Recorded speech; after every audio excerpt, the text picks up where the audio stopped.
Аз твърдо съм решен да водя позитивна кампания. Това е и практиката ми като лекар. Винаги съм търсил позитивното, винаги съм търсил положителното, винаги съм търсил компромиса и положителния крайен резултат. Аз гледам на тази предизборна кампания не като борба, аз гледам като състезание. Състезание на идеи, състезание на теми, по които можем да водим дискусия и най-важната целта е Плевен да спечели. Защото в края на краищата всички живеем в този град и се борим за този град. Ако бъда избран за кмет, това е мениджърска позиция и тук ще ми трябва абсолютно широка обществена подкрепа. И тогава всички, които желаят да работят за Плевен, приемат нашите идеи, нашата кауза, ще бъдат добре дошли в щаба и в екипа. Това се отнася и за предизборната кампания. Пак казвам, аз гледам това като на една мениджърска позиция, която трябва да спечели града. И пред нищо няма да се спра да реализирам своите идеи. Какви проблеми виждам?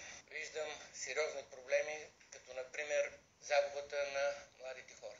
Масово напускат.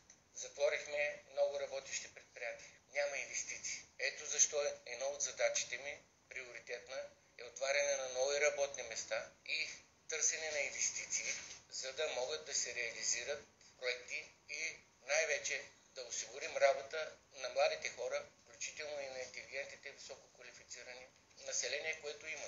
Друг основен момент, това е работата по международните програми. Следващото нещо, акцент, който искам да представя, това е туризма. Плевен беше една туристическа дестинация. Както виждате, сега не може да се чуе чужда реч по улиците на Плевен. Това е сериозен източник на приходи. Но не само историческия туризъм, културния туризъм, но аз имам идеи за един нов вид туризъм, който предпоставка дава университетската болница и нейните кадри. Здравният туризъм. Защото ние имаме уникален апарат, роботизираната хирургия, имаме уникални специалисти, които работят с него. Професор Горчев. И не само той. Ние имаме отлични ортопеди, отлични хирурзи, много добра база интернисти, диагностика. Така че възможността за здравен туризъм трябва да се използва максимално. Аз ще потърся съдействието на изпълнителната власт. Има една база в Кайлъка, която е на ХЕИТО и тя не се нуждае от нея. Тя би била идеален център, рехабилитационен за инсултно и инфарктно болни, включително и за чужденци. Интереси има дори и от чужбина за този вид инвестиции. Другия проблем, който определено смятам, че трябва да намери решение, това е обезлесяването и презастрояването на Плевен, особено на някои квартали. Има квартали, където не може да се диша, като например Сурогозия. Не само там е проблем.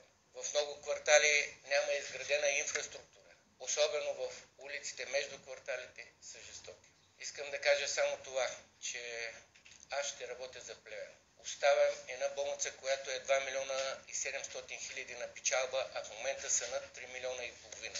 Оставям академична кариера, защото обичам нашия град, защото смятам, че мога да работя и да допринеса за този град. Защото идеята ми е да живея, да остана да живея, докато Господ ми е отредил дните в този град и да мога да гледам хората в очите.